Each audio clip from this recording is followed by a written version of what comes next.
A special thanks goes to the festival's main partner, the partners, and content partners for their crucial contributions. Thanks also to the media and technical partners. Lastly, a heartfelt thanks to the 200 volunteers who made this edition possible. One final note. I'd like to remind you that the next session will last 75 minutes, with the final 15 minutes dedicated to your questions. Please also remember to check the updated event schedule on www.triestenext.t, which you can access via the QR code. Enjoy the event and have a great festival.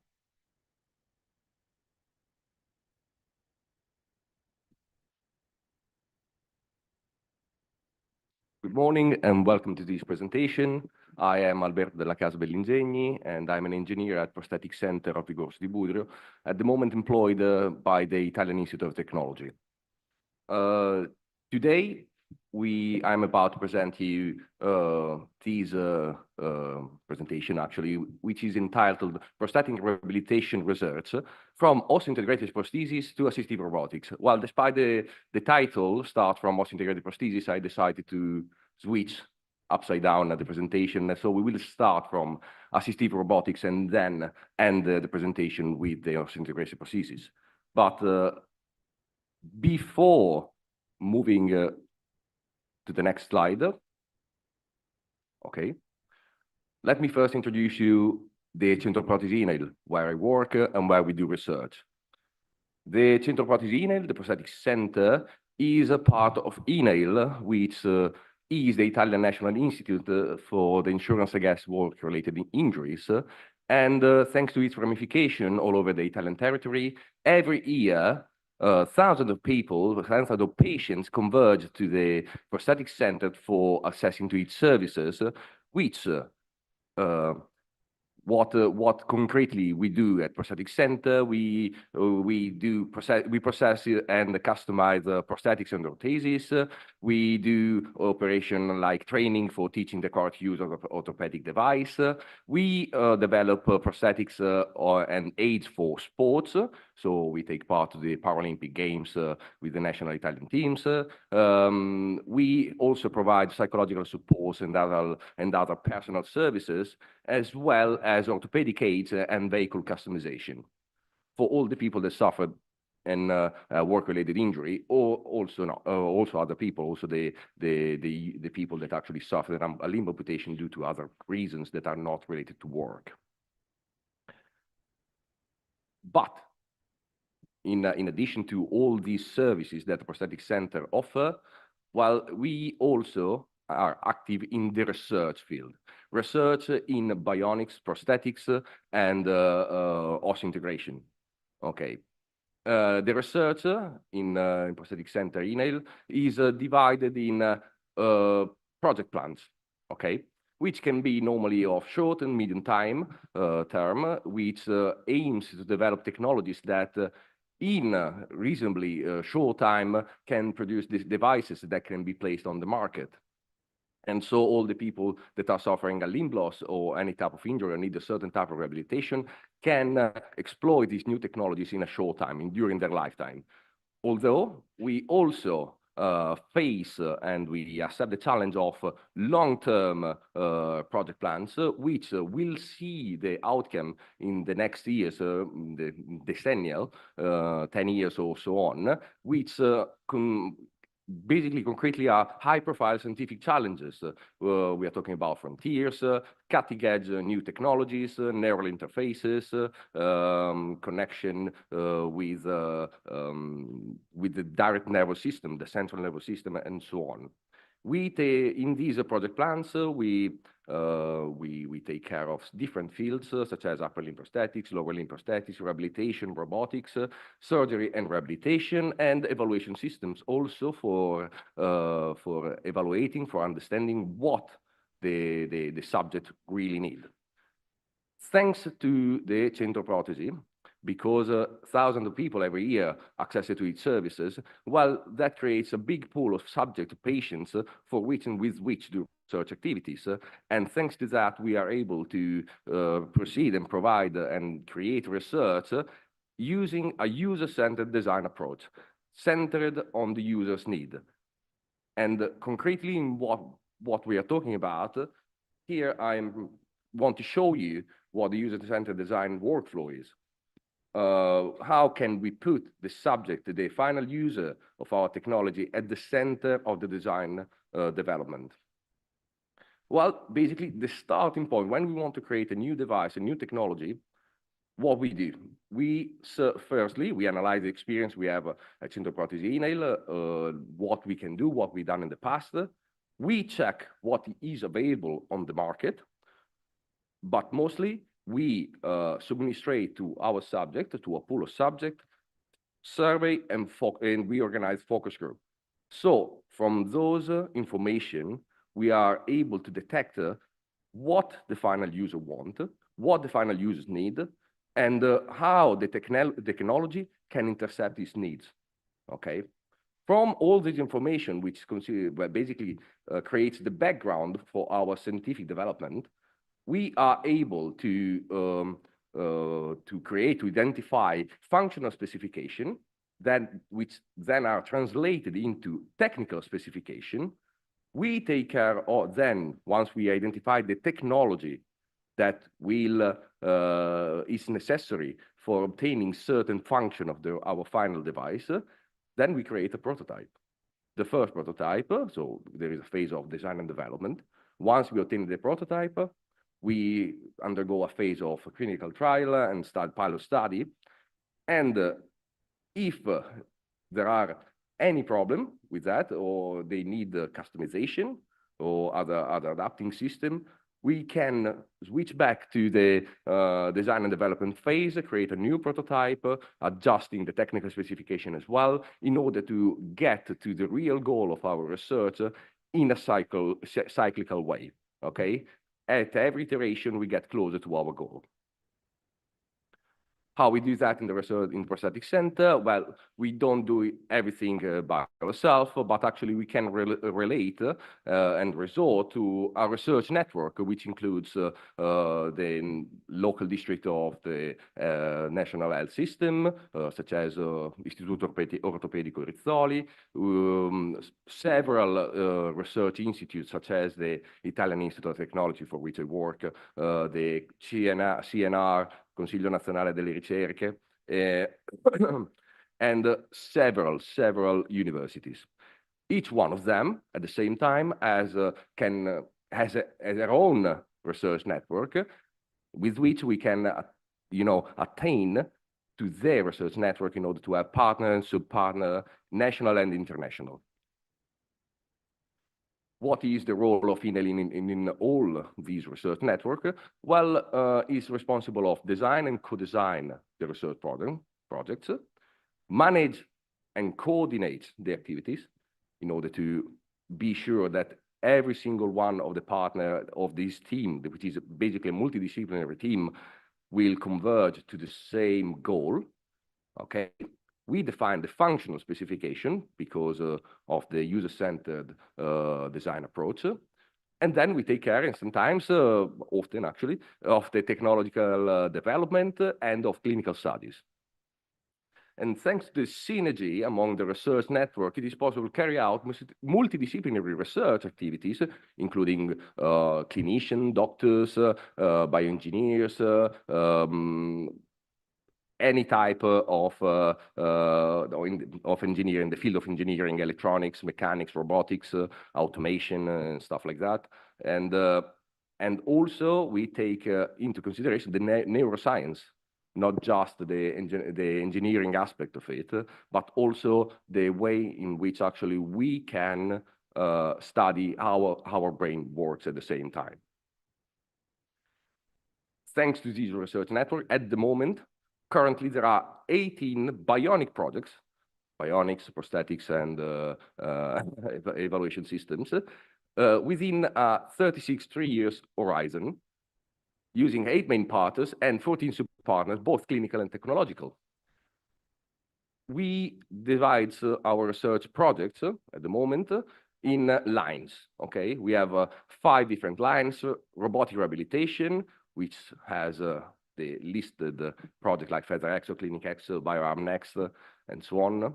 Lower limb prosthetics, upper limb prosthetics, surgery and rehabilitation, and evaluation systems.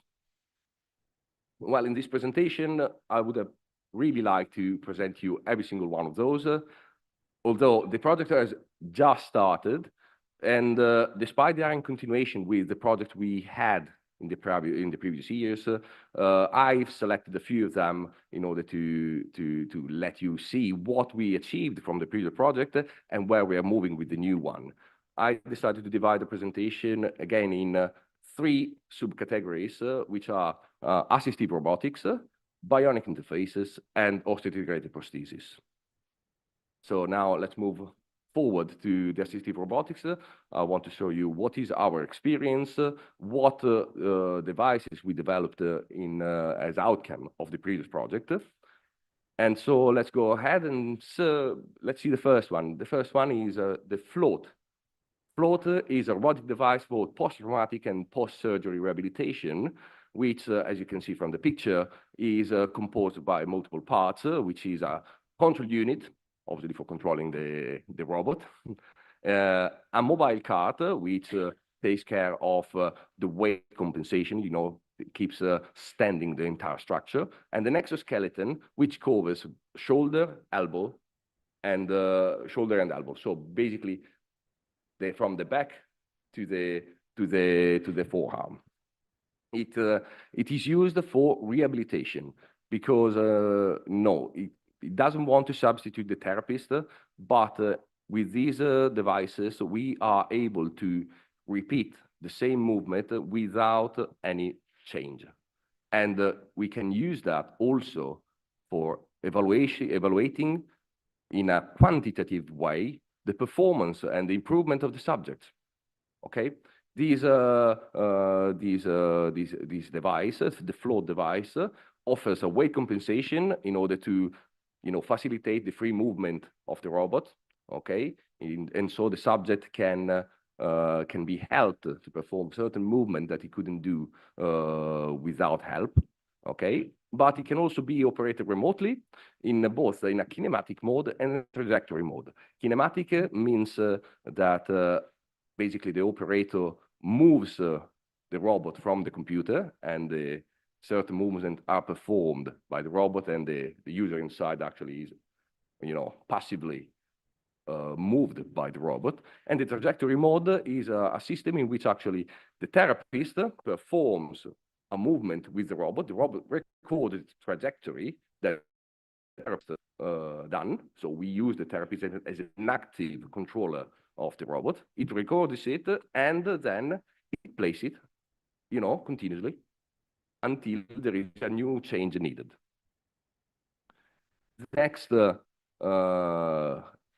device I want to talk to you about is the twin exoskeleton.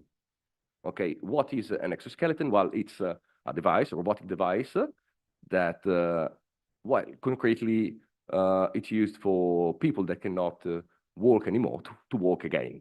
Okay, I want to be clear, it's not a device that wants to substitute the wheelchair.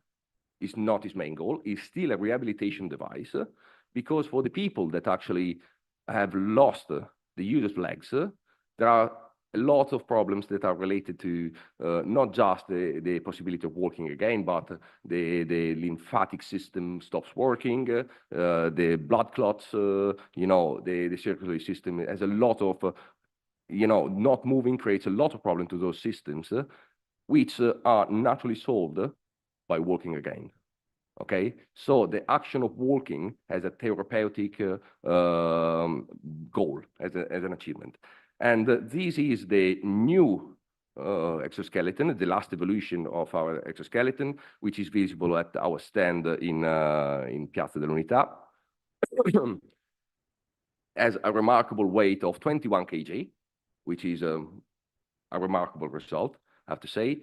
4 motors, 2 by sides, that can express a maximum force of 140 Newton meters and a maximum speed of 1.7 kilometers per hour. To be used, it requires the use of crutches. Okay, and how does it concretely work? So basically, the user leaning forward triggers, thanks to an accelerometer, IMU sensors and inclinometers and other sensory that is on board of the device, detects that the inclination is happening, and that triggers the start of the gait or the step. Okay, lift the hip, move ahead the knee joint, and performs a step, and that is repeatedly obtained. Let me show you with the next slide. What in this slide we'll see also in the video. We'll see how that actually performs and actually works. What functionalities we can provide in order to achieve a good rehabilitation, the best rehabilitation possible. Well, we have 3 working systems, rehabilitation systems. One of which is called Cammina, which forces indeed a working pattern which is defined by the therapist. Okay, the user at the moment is passive, so it's indicated for people that cannot use at all the legs. It is although required a certain control of the upper body, for balancing purposes. And in this case, that is pretty much is something incredible, that a person that could not walk at all is standing up. For a person that cannot walk and cannot stand up is a great achievement. Then we have the second functioning mode, which is retrain, which forces a pattern only in a particular phase of the gait. For instance, we have a subject that moves very well the hip joint, but doesn't lift the ankle or doesn't lift enough the knee when it's done. Well, we can analyze that movement and program the exoskeleton in order to give help only when it's needed, in order to focus the rehabilitation process where is needed, not in all the movement, like in the Cammina, for instance, but only in certain points. And the twin care, which is used for people that has an injury. Sorry, I have a disabilitation only in one leg, not in both. So it forces a pattern only on the leg that is injured. As I said, a lot of these, all these devices carries in a lot of sensors on board, sensors that are used for the working system, for detecting when the inclination is occurring, what position a certain motor is, encoders, accelerometers, gyroscopes, gyros, and other sensors, which can give us also not just an estimation of how the system is working, but can give us back a performance evaluation. And from that, we have designed a new type of exoskeleton, which we call the TwinMed, which is an exoskeleton that aims to do exactly that. Instead of being used just for rehabilitation, we mounted on board several more sensors, and we want to use it in order to have a clinical analysis of the gait, basically a gait analysis of the performance of the user, in order to have an evaluation and proceed with the best treatment. That is a performance feedback. And from that idea actually comes one of the new projects that just started, which is Clinic-X, which basically has the aim, which aims to provide an HCA analysis of exoskeletal devices. Okay, that is for knowing a technology and being used all over the world. New devices such as exoskeleton and robotic devices in general basically are evaluated using quite old scales, especially, and sometimes those scales are not objective. They doesn't use number. They use survey and and evaluation scales that are affected by the user, both the subject, the patient, and the administrator opinion. Okay, that creates a bias and doesn't allow a perfect and precise estimation of the HTA. But thanks to the fact that with TwinMed, for instance, and the flow device as well, we can have a numeric estimation of what the performance the residual performance of a user are, we have numbers to operate a precise estimation, as engineers likes, all numbers, not good, bad, not so good, you know, but just numbers to have a precise estimation of what the HTA is, and possibly help to show how these devices are really, really, really important into the rehabilitation. And knowing the HTA, which is also as an economical index, well, aim to spread the use of these devices all over the world.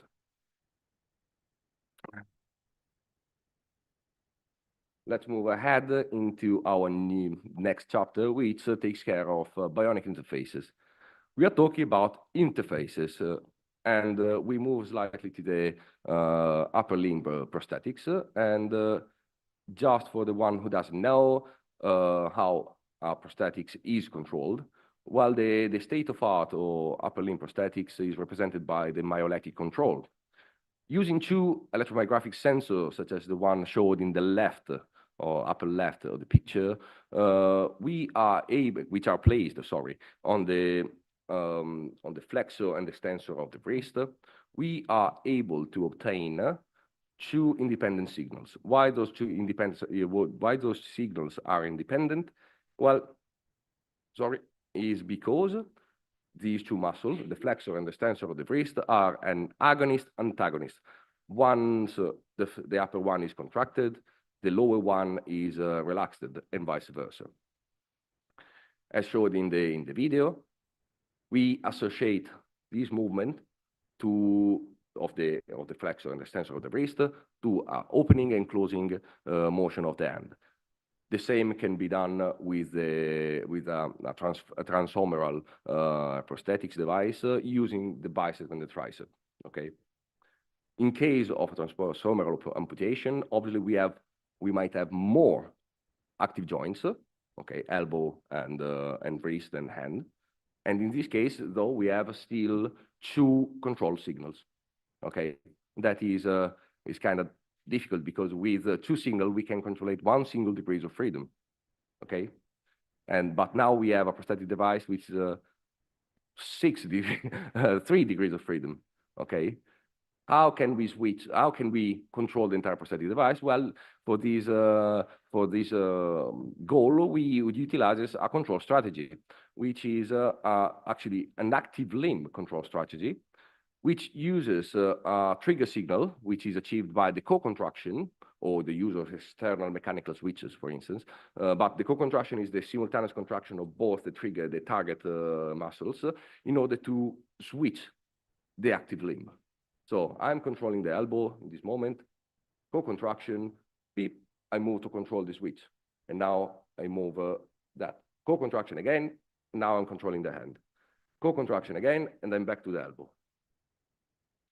Well, despite being extremely robust, because it's robust, well, this type of control is slow and unnatural. Just think that for controlling the hand, you are flexing and extending your wrist, okay? Or even in transhumeral prosthetics, you are controlling the hand, so controlling your bicep and tricep. Definitely not physiological.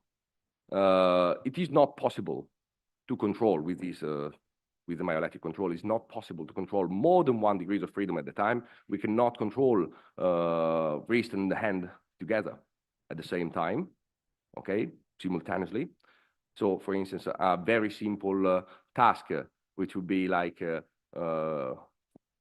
eating, for instance, moving this elbow, wrist, is a combinated gesture, and it's not possible to achieve it with the traditional control. I mean, you can, but you need to be trained for that. The user needs to learn how to use the prosthetic device, how to eat again, and definitely, and well, there are a lot of problems that makes it very slow. Think about, you have to first use it, then fix. It's not nice. There are solutions for these problems that the research produced all over the years. And while the first and non-invasive one we are developing at Prosthetic Center relies on pattern recognition, which is a machine learning algorithm that aims to detect the user intention. How does it do that? Well, basically changes the paradigm of the myoelectric control, substituting the two electrodes with an array of them. So we don't have any more two electrode places on target muscles. We have an array, 6, 8, 10, that are placed all over the stump, okay, on the residual muscles. And it exploits a weird phenomena, interesting phenomena, which is the phantom limb sensation. In 70% of the cases, after an amputation, the phantom limb sensation remains, okay? And that is the sensation of feeling the part of the body that is missing still attached to your body, okay? Not just feeling it, but the users, the patients can control it. They can move the phantom limb sensation, okay? And when they move this phantom limb sensation, this phantom limb, it creates into the residual muscles contractions, muscular contraction, which are extremely similar to the one we would have with the real arm present. So as you can see in the video, we see my colleague, which we are using the first prototype of an algorithm that I designed years ago. Well, it works. If you can see, the hand is copying, understanding what the user is performing through the muscular contraction, which is recorded by the electromyographic sensor as array placed on the forearm. Well, if that works for a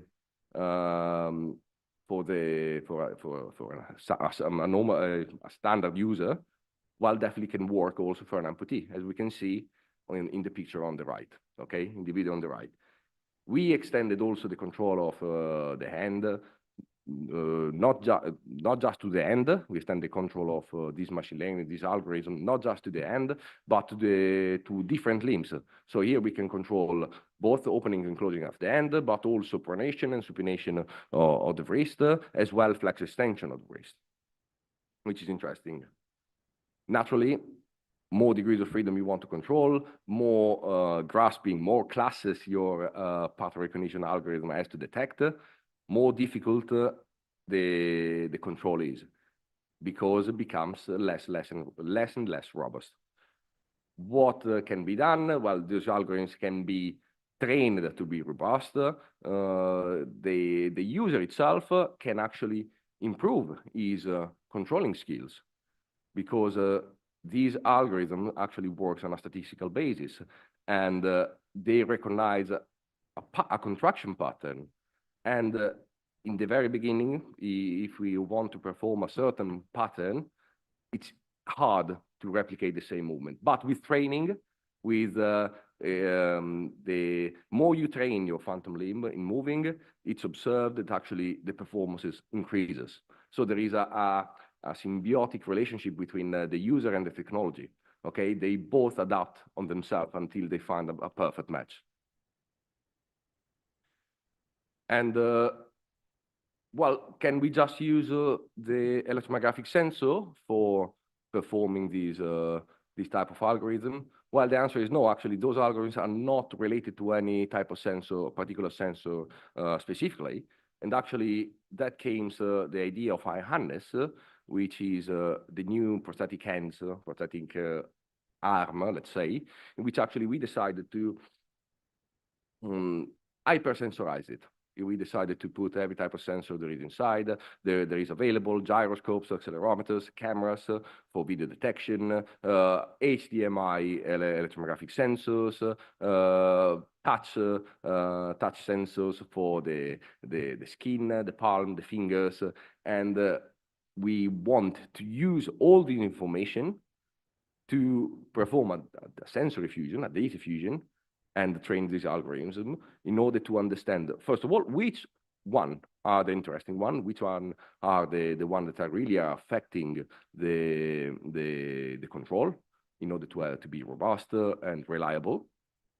And as we can see here, that actually, and we also wanted to improve the training system with using virtual realities. On the left, we see what the hands can see. Actually, this grasping performance is obtained using an object detection from the camera, okay? And the release is performed by the user, and it's quite interesting. On the right, on the contrary, we see the user performing the mirror box, okay? What is called basically using the VR for improving the phantom limb sensation and controlling and training in controlling a prosthetic device. And we use both ends, okay? Because visualizing them actually helps the brain to control the muscle. It's a field of the neuroscience that is really interesting. On the bottom right, actually, we see the high density electromyographic sensors and pattern recognition. As we can detect a lot of classes, okay, a lot of classes for our artificial intelligence system, and is able actually to control a virtual hand, okay. Well, that what I just presented is a way of controlling prosthetic devices without being invasive and exploiting artificial intelligence. There are other ways also for enhancing the control of prosthetic devices, but are invasive. Okay, invasive means they require a surgery. Okay, a surgical treatment. The main one, the most famous probably, is the TMR, target muscle reinnervation, which is a surgical procedure that aims, you remember the two target sensor, two target muscle, agonist, antagonist, that can be contracted in a separate way, okay? The problem that we cannot control more degrees of freedom of the prosthetic device at the same time is because we have only two. Well, this surgical treatment aims to multiply them, so have 3, 4, 6, and so on. How we achieve it? Well, a part of a muscle which is destined to atrophy because it's not used anymore, such as in case of shoulder disarticulation, for instance, the pectoral has no load, so it's a muscle that is destined to atrophy, to reduce in size.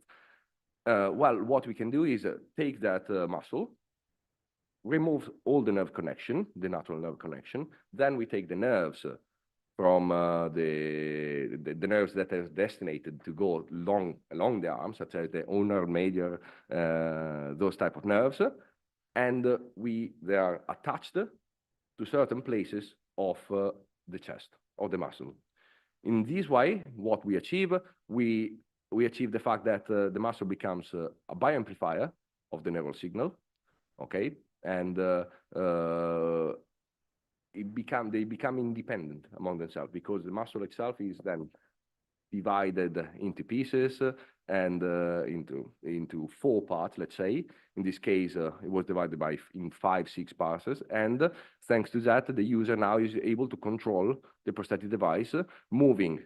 The video is not great, but something you can see is deformed. But you can see actually that is moving more than 1 degrees of freedom at the time, okay? Because those two signals are independent. So we can have one signal delegated to opening the hand, controlling the hand, one to the control of the wrist, and one to the control of the elbow, and even the shoulder. Similar treatment, okay, but not focused on the control, okay, but aims specifically to the feedback restitution. Feedback restitution is an important field, because well, actually helps to feel the prosthetics as yours, okay? Because the main problem, one of the problems that actually prosthetic hands has, is that they doesn't provide a feedback. So you tend to feel it. There is the tendency of feeling it like a tool instead of part of your body, because if you can feel the technology that you're using, you have an embodiment with it, and you really feel part of it. And so the literature came out with this technique, which is called the targeted sensory reinnervation, which is similar to the TMR, But instead of applying those nerves that are destined to run along the arm to the muscle, they're attached on upper layer of the skin, lower layer of the skin. The nerve then grows under the skin, and as you can see, you can map. They grow, and once you touch the skin on top, it gives back a feedback that is, reconstructed as coming from the thumb, index finger, the ring finger, thumb, and all the finger of the hand. And not just that. And that is really interesting. Moving even more invasiveness, talking about sensory feedback. We did experiments and projects that aim to have an interface with the central nervous system, okay? With the central nervous system. And for that we used internal electrodes, okay? Which can be normally of two types, massive simplification, but mainly two types. One is the times neural electrodes, which are like little needles that are inserted inside the nerve. But those type of electrodes suffers mainly from a massive problem, which is the foreign body reaction. Okay, those electrodes can be used for a certain period of time. After that, normally there is a foreign body reaction that actually covers the electrode, the conductive part, with isolant materials. So there is no way more to perform a stimulation, okay, a stimulation of the nerve in order to start an active potential and elicit a feedback sensation, a sensory feedback sensation. In order to overcome this problem of the times electrodes, the CAF electrodes have been came out to the market, that's available, and those actually works in a different way. They tend to induct the action of potential instead of pushing current into the nerve. We're talking about millicurrents, and that should overcome the foreign body reaction. Actually, delays it for a very long time. This is an experiment that we did, in which actually we performed an interface with a neural interface. Basically, the user in the moment, thanks to the sensors placed on the fingertip, is able to feel if the contact with the object through a direct stimulation of the nerve, and feeling if the object is sleeping, and perform tasks, and we require sensibility, such as the one showed in the video, feeling actually something of what she was doing. What are we doing now in the new projects on these type of scenarios? We started the project BioInterconnect, which aims to investigate bidirectional multimodal interfaces for improving the feedback in both the non-invasive and invasive scenarios. What means that basically we want to find the combination of all the sensory feedback, or provide a device that actually can allow the user or the therapist or the researcher to investigate a multimodal combination of different type of sensory feedback, which might be visual or audio feedbacks, basically an LED or a beep, a buzzer, or also thermal feedback. Okay, we have a project that actually investigates that. We place a sensor, a temperature sensor on the fingertip of the prosthetic end, and then in a target area of the prosthetic device in contact with the stump, we give back the sensory feedback using, a Peltier cell or water system, hot water system, in order to mimic the same temperature felt on the fingertip. On the invasive side, we are trying to perform, it's quite a big challenge, but we are trying to obtain an implantable neural stimulator, okay, which is composed of two pieces. One is outside, okay, the body, and one inside the body, and the power without batteries. and they are powered. Once powered, the outside actually has a battery, and powers the inside part using wireless power transfer. Okay, and also they communicate together using a Bluetooth BLE connection. There are a lot of issues, not issues. Well, on the desk you can do everything, but then when you want to design something that goes into a human body, there are regulation, lots of normative, lots of ISOs to follow in order to be safer, first of all, and in order to not, irradiate the body with a lot of energy that is not healthy at all. So yes, it's a concept idea. We are testing it, and we are moving also on that front. As you remember, there is one of the main problems of these neural electrodes is the foreign body reaction. Well, we started also another project called OptiNerve in order to try to overcome that using not just an electrical stimulation, but using optical fiber instead. Okay, so an infrared impulse. Okay. Because it's proven that the infrared impulse over the nerve actually can start a potential action, okay? And varying the frequency and the wavelength of these impulse, it is possible to make the light penetrate the skin or the nerve or the tissue, the reason, for up to 1 millimeter. That means that we can start an action potential without getting into contact with the nerve. Okay, and potentially that actually means a chronic implant, potentially. Although there is how the action potential is performed, is achieved, what are the chemical and biological reaction that creates this actual potential are not fully understand. So that will be also the chance for investigating those type of scenarios. In order to understand what sensation, what are the parameters, because there are a lot of parameters to set up for the light, the impulse frequency and stuff like that. In order to understand what are the parameters of this light impulse for performing a certain selected stimulation, like touch, slippery, pain, will be used also, in this case, artificial intelligence, in order to understand which are the parameters involved into the sensation. Let's move to the final part of this presentation, and let's talk about osseointegrate prosthesis.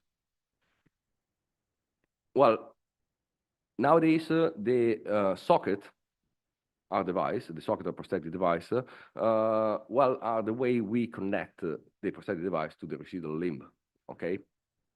And there are cases, actually, for which it's not possible to create a comfortable socket, okay? Because we always think that the stump, the amputation is nice and clean, neat. It's not always like that. The clinical side, as you can see on the right, for instance, those are residual limbs that are hardly you can make a comfortable socket, and if you can, it's hardly able to provide any signal for the control, and is a tough scenario. Those are tough scenarios. How to overcome these the issues? Well, the osseointegration might represent a solution. Okay, osseointegration is a procedure that is similar. Okay, allow me the term, similar to a dental implant. Okay, and what is performed basically is we have a connection with the skeleton, basically, and there are several advantages on these type of treatments, such as while you can perform a quick lock release, there is no use of the socket, no need of the socket anymore.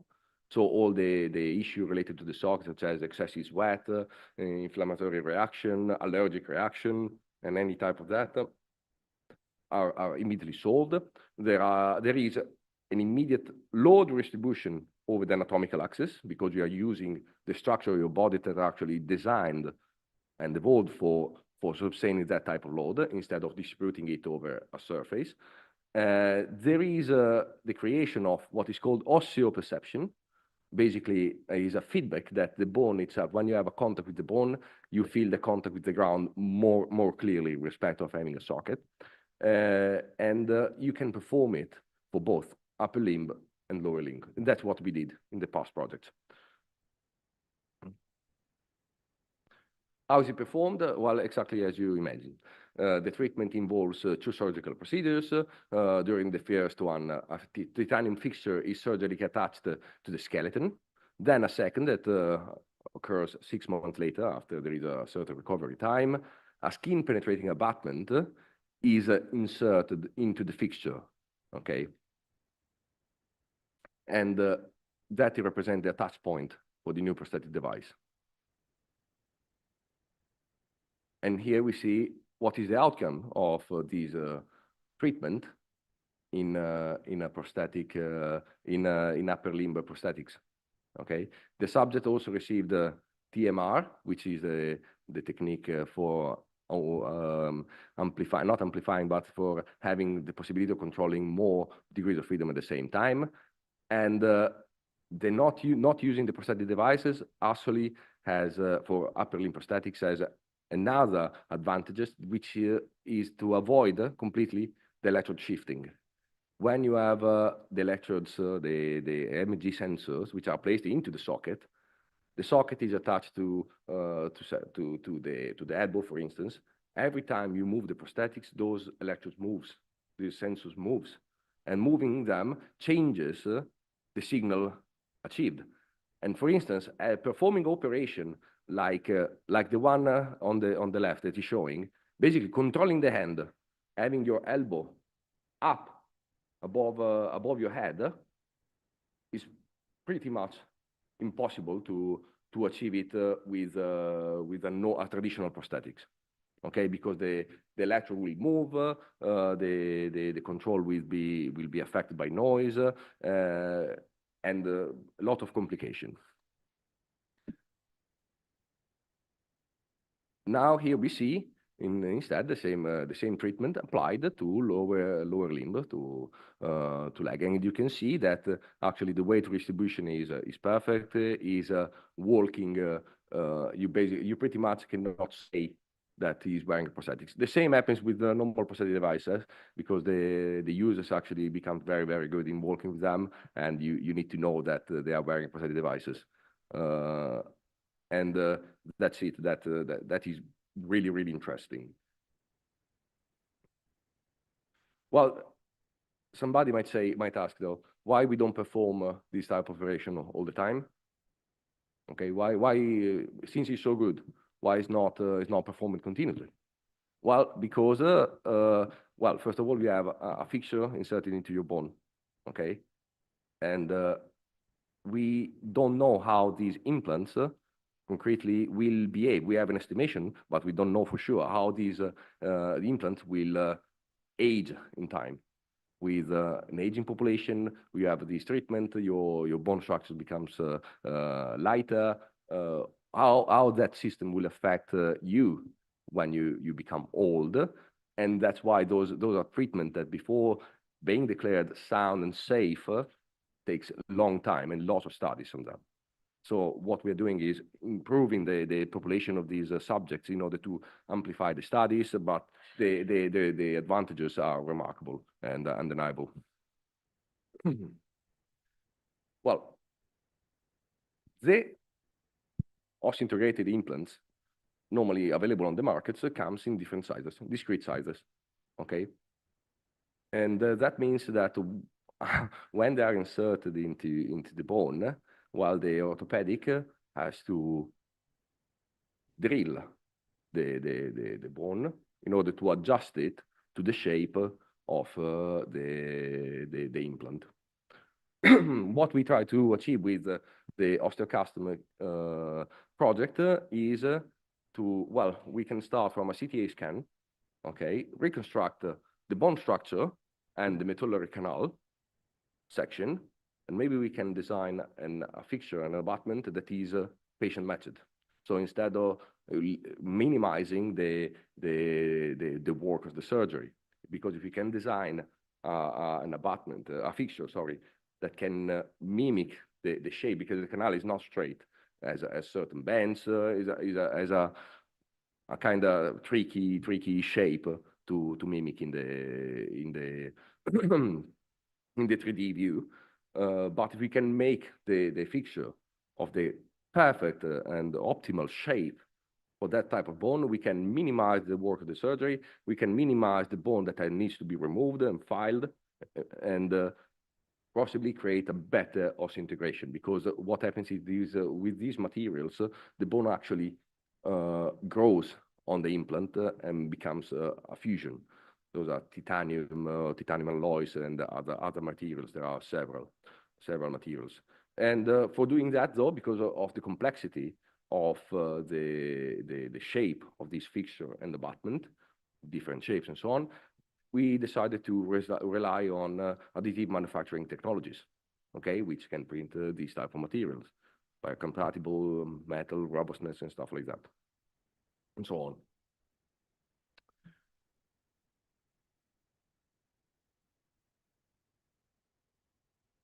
Yeah. At the same time, at the same level, pretty much in the same way, we tried to take care of what is a partial amputation of the thumb, okay, which is a very tricky amputation because simplification, not always is possible to create a prosthetic device for it, and if it is, it's going to be most likely an aesthetical one. That means you cannot apply forces on it because there is no attachment point. Okay, so we decided maybe we can perform the same operation for the lower limb, like osteocustom, and do something for the partial amputation of the thumb. We start from the CTA scan, we detect where the bone is stronger, we can design the size of the screw, okay, that the fixture that actually has to be inserted and implanted, in order to, we can test different, shapes and surface treatments in order to have a better osseointegration and create something that is also not just aesthetical, because the prosthetic device will always be aesthetical, but actually can be used for applying force and forces. We had this implant designed and applied in the adjoint project, and we just started the adjoint 2 project, which actually will investigate these type of implants, okay, and possibly also they take care of the fact that we will try to design prosthetic thumbs, for instance, that incorporates in them some touch sensory, which is a heat, which can be sent back to the thumb, for instance, with a vibration or with thermal stimulation, and possibly extend the adjoint, which is specifically aiming to the thumb, to also the other finger of the hand, and now moving still with osseointegration and for lower limb, and continuing the results of the osteocustom, which is the custom-made passion-matched fixture and abutment, which we achieved, and we will observe the outcomes in the next years. Started now the project OsteoAMI, which aims to increase the population of the people that received an osseointegration treatment for lower limb, and actually has aims to perform also an agonist-antagonist myonerval interface for aka AMI. Basically, what is AMI is a surgical technique again, which connects together 2 agonist and antagonist muscle. Okay, seen sometimes in literature for upper limb, connecting the bicep and the tricep. What is the main goal of that? Is giving back a sense of proprioception. Okay, proprioception is the feeling, simplification of the position of your arm, okay? If you close your eyes, you feel where your arm is, even if you don't see it. You know where is your position. You have this, you sense it, okay? When you don't, you have a limb loss, you suffer a limb loss, that sensation of the phantom limb can become confusing because there is no feedback. Your brain uses the sensors he has into your muscle. You can feel your muscle contracting, and naturally, when you contract an agonist-antagonist, one contracts and the other extends.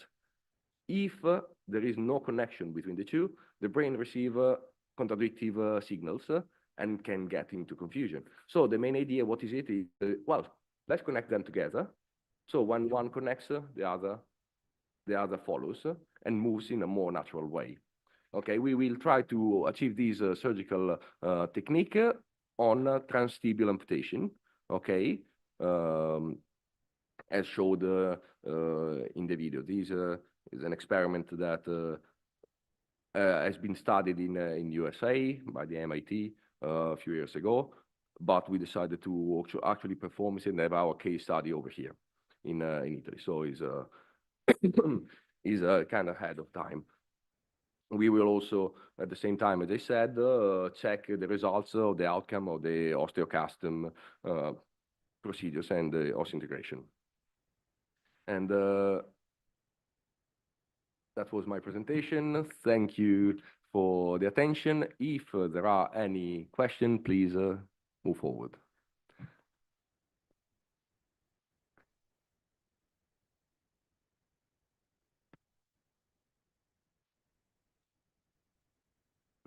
Okay. Thank you. And first of all, very interesting presentation and very outstanding work. I was curious about the first, I have two questions actually. In the first part of the presentation about the gait trainer, you said that you are developing quantitative metrics to assess the correct functioning. Can you give us an example? Because I feel like in the first case, when it's patient dependent, it's something like, yeah, it feels good, it doesn't feel good. But in a quantitative way, what do you measure practically? For instance, the speed of the movement. For instance, I have a sensor that places like an encoder.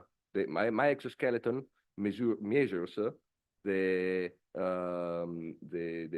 angle of my limb. So I can say, oh, okay, perfect. The patient is doing it on himself, moving at 3 radians per second or 2 radians per second. That is a number. So we know that actually the therapy, the goal is 20 radians per second. Okay, I know that I'm starting from 3 and I get to 20. So that is an objective number that can be used for estimating how good is the technology. While the therapist is saying, oh, well, comes the first therapist, yeah, it's stiff. 1 to 10, how stiff it is? 5. Comes therapist number 2, same subject, stiff number 6. That is objective. One said 5, one said 6. The encoder, the sensor, will say always the same number, and is not biased by the user opinion. Both the therapist and the subject who might have the same. How did you feel the movement? It was on 1 to 10, 6. Same therapist changed the subject. How was it? 5. An exoskeleton solution used for evaluating the status, the starting status, and the development of the treatment of a subject is really interesting because it gives you numbers, and with numbers you can do everything. And about the intraossea prosthesis, you said that you have to basically drill the bone to insert the. You don't have to drill it. You have to adjust it because there is a medullary canal inside. There is a hole. It's hollow inside the bone by itself, but the implant comes in sizes. Okay.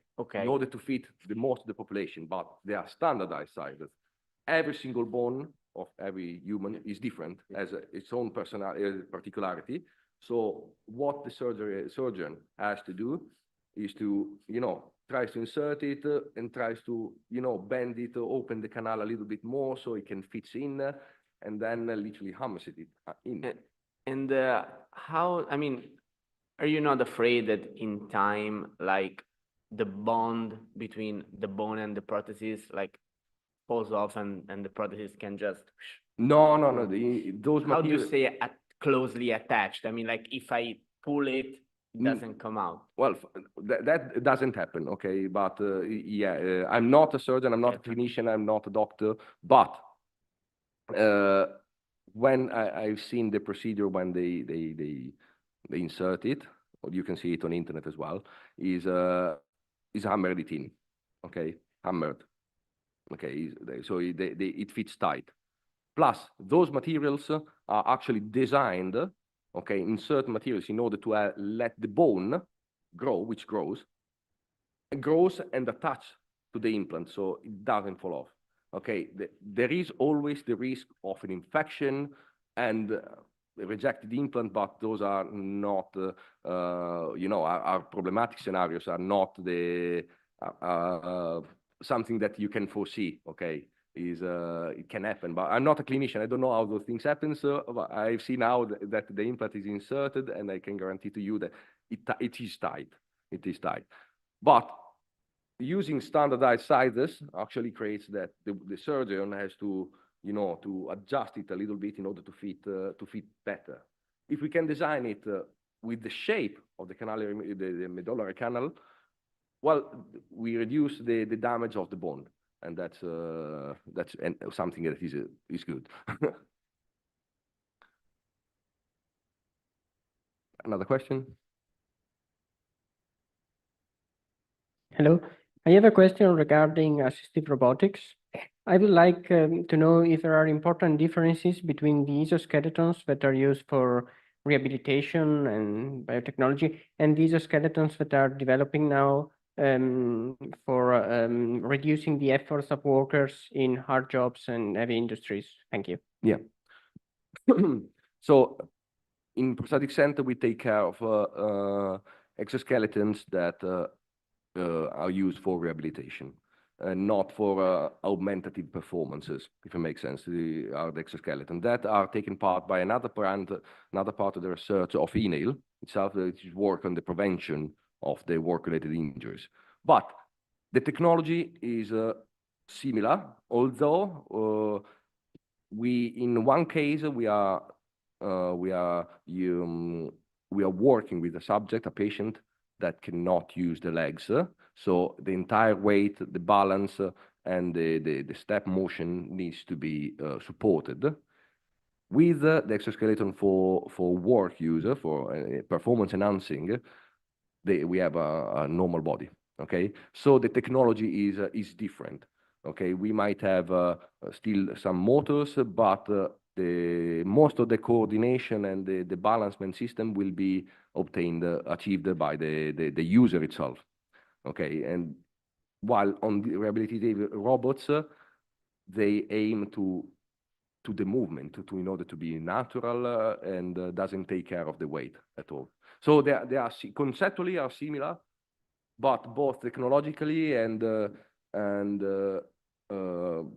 really in the way they are controlled is completely different. There are two different fields of the same exoskeleton field.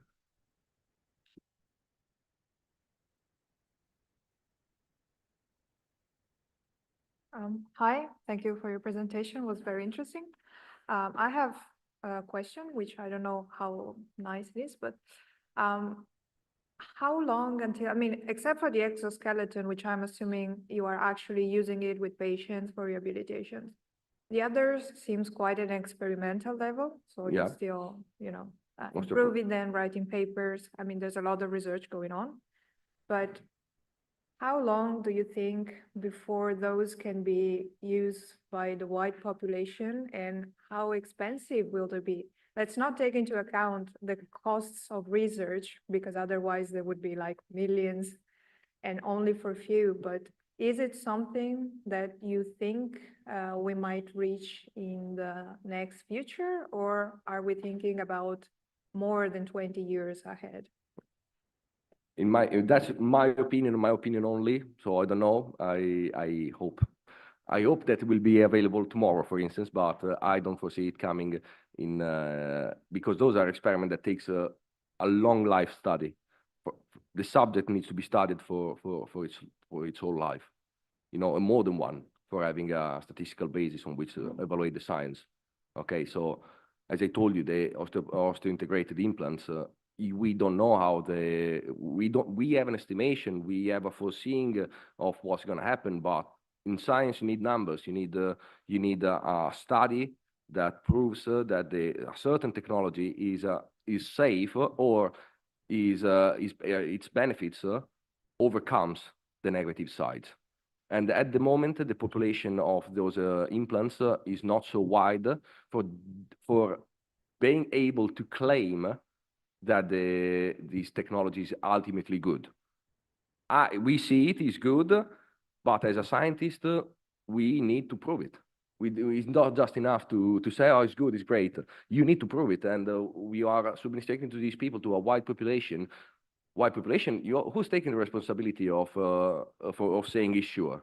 Something happens, and these osseointegrating implants have a whole other level of risk assessment. With the prosthetic device, if you hit a hole and you fall down, the prosthetics, worst case scenario, falls off. Okay, and now you have well, something inserted into your bone. If you fell in a bad way, the bone breaks. That is a risk hazard. What's going to happen? We don't know. Okay, it's hard. We see how good it is, and but before having something safe, when I provide you something that needs to be safe, cannot be, you know, hazardous. And those volunteers that actually undergoes the treatment are pioneers in that. That is undeniable, and we are all great for that. But it's not just the technology that we can say, for instance, from 20 to 30 years old is safe. Okay. And then what do? We remove the implant because when you get 35, like me, you remove the implant. You cannot do. I mean, it's not wise to do it. It's another surgery, another treatment. It's just for being sure that the technology is safe. You need scientific evidence, and we don't have them yet. Completely unrelated. Awesome. I was curious, how did you start working for INAU? Because it kind of came as a surprise that they had like a research center. Yeah. To me, at least. So I was wondering how like the hiring process worked. If you want to answer this, it's just out of curiosity. Well, okay. INAU has a prosthetic center since 1960. Okay, and is developed for the people that actually suffered a limb loss as a work-related accident. Okay. And it developed in order to provide the best and most advanced technologies into the prosthetics for its users. How did I start working that? Well, as I told you, at the moment, I'm working for the Italian Institute of Technology. Okay. I did my master's degree thesis inside the prosthetic center, so as a biomedical engineer. Then I obtained my PhD from a University Campus Biomedico di Roma, but I was based as a long mission in the prosthetic center, so I had the chance for improving my skills in the prosthetic fields and learn more and more and do my research on machine learnings and pattern recognition control system for upper limb prosthetics. And nothing. In the end, for getting employed in the prosthetic center, you need to undergo a public test, concorso pubblico. That is the way they are. I don't know. I'm not human resources. I don't know how these things are, but for what I know, that is the way. And it's very interesting. But there are partners. Our partner in research actually are universities or research institutes, and basically they if you want to operate, if you are you have the interest of working in this field, the partner can definitely offer you something. I don't know if they can actually. You don't have, you need to ask to them, but I suggest you to ask to all the partners and send emails and see what they reply to you.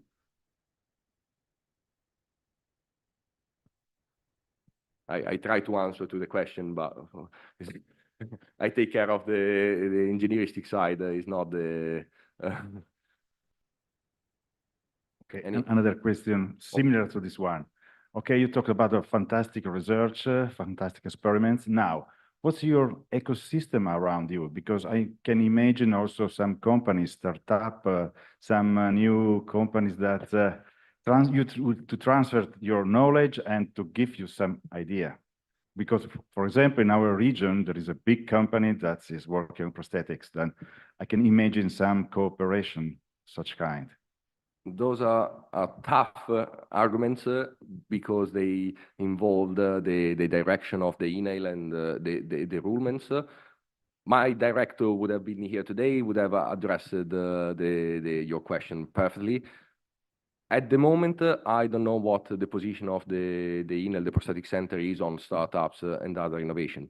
Although all our research is published, so a startup can use it. There are patents, stuff like that. I don't know if there is any royalties and stuff like that. It's not my field, but it's published. You can see the result of our research, the research networks, and all the projects on internet, on the scientific papers, the most famous scientific journals, and you can follow actually the upcomings of the new project.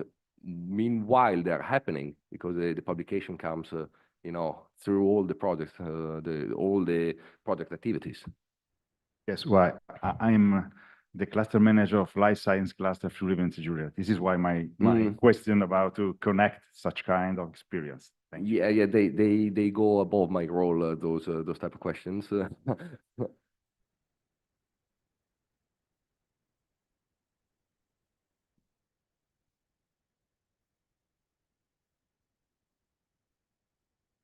Any other question? Well, if there are no other questions, I'd like to thank you everybody for the attention and thank you again.